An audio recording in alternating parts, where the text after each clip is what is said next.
ayo njafoɗon suudu baba joni en tawa aéroport international ɗon no Ouagadougou Burkina Faso haqiqa du en mbawa limtugo délégation ji ɗi foof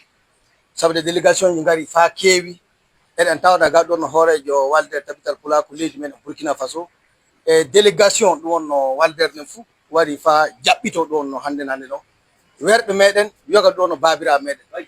ndelle Alhaji Ahmed hande no dongal ngal woɗɗa jippade par ce que fay so hendu dari joni wala ko wiye golle on gasi yaaɓe ga joni ɓe mbowra yirede ni Burkina Faso ka hande alhamdulillah miɗen jiiɗi min keɓa seeɗakal e konngol maɗa noyi wonno no belko ako wori e maɗa hande ko garɗa jaɓɓiɗa ɗo no président men ɗo no donneur par ce que eɗen andi Cameroun kan hokka teddungal ele banggal ɗon no joƴƴinede ɗon no waldere men tabital ba Burkina Faso amen ɗum wonno ko joguiɗa famille a suudu baba ɗe garde lamdere en baba am kanko ɗum wonno ko jogani e yettore mum bisimilla assalamu aleykum Bouba jamoɗon ko jofɗon garɗon balɗuɗon a ƴetten golle ɗe amma hande no ɗum yettore wonɗon yettore Allah wayi hunde fuu golle yimɓe ngami umminan golle fuu woni e jungo lamɗo woni ina Allah no hoyni wokki hunde fuu heɓete ɓe dari ɗo joni ɓe woɓe président en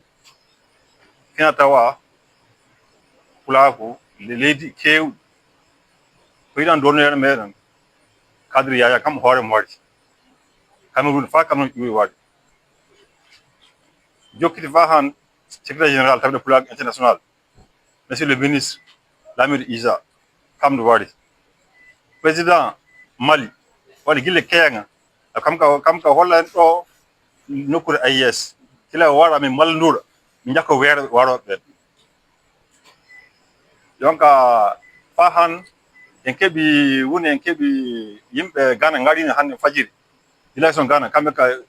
joɗinama nokkure maɓɓe joni en gaari jakkiteke Kadri Yaya e délégation muɗum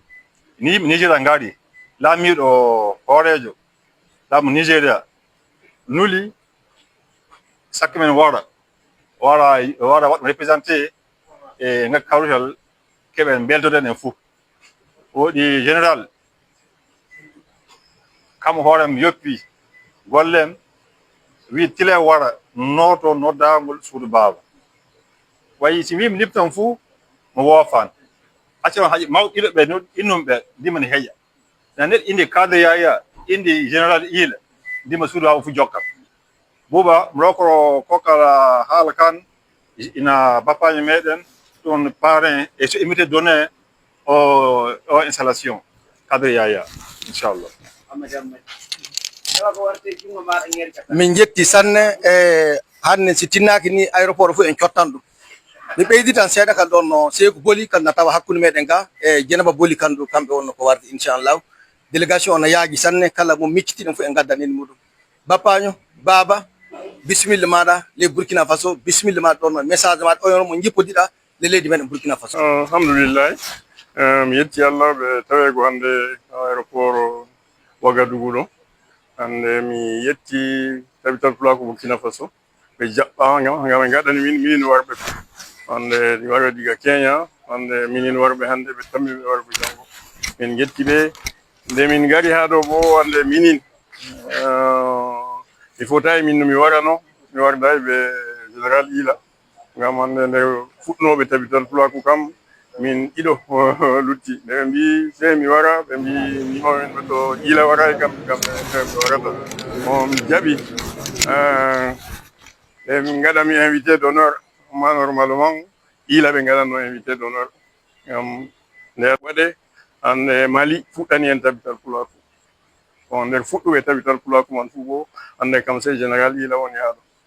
on to kam min gari kadi min ceyake on jaɓɓake min en jiyan installation bureau moɗon min gaɗi tammude jotta kam Burkina Faso bo yaldiran ha battu tabital pulaku woni fuu gam duuɓi caali ɗiɗi min coyino Burkina Faso ha nder sawari amen min ewno président man o heɓatano wal bo noy ma jotta kam min gaɗi tammude Burkina Faso fini komin nananno ko waɗata fulɓe ha Burkina Faso ɗo fu min gaɗi tammude hande ɓe darago moɗon ɓe ciiti ɗon on tammi hande leyol meɗen tammi heptugo hoore muɗum ha Burkina Faso kanjum wiyete komin tammori e findingo tabital pulako international mi yetti on ɓe jaɓɓama moɗon en gewtuma kadi ko lutti kam yeeso ayo jonno kay ɗo wonno ɗo kaddeten ɗum wonno interview meɗe on jiini délégation ɗi no kewiri mi limtani noon alhaji kadri yaya kam wonno invité d'honneur o wari du kankon du o wardi e délégation ɗon no Cameroun fa yaaji délégation ñi Nigéria jaɓɓama délégation ñi Mali jaɓɓama délégation ñi ɗon Centrafrique jaɓɓama so gonga Allah ni eɗen miije inchallahu ase meɗen garo o Wagadugu e Burkina Faso hollan leyɗe meɗen Afrique fou noyi wonno tabital pulako jogori sembe de Burkina Faso noyi wonno no pulako jogori ɗon no sembe e dalilede meɗen Burkina Faso ɗum e wonno teddengal so lamɗo jaɓingal ɓe himɓe gaɗanta so lamɗo jaɓi min gartono mo le suudu faso kibaru Isiaka Diallo e tawde fa joni du nafoore jikko e tawde fa joni du ɗum wonno Cissé Oumarou e jeguitata tawde fa joni du Latifatu Dikko Kandu fofo moɗon caggal joni ɗum gartono mo so lamɗo jaɓi bisimilla mo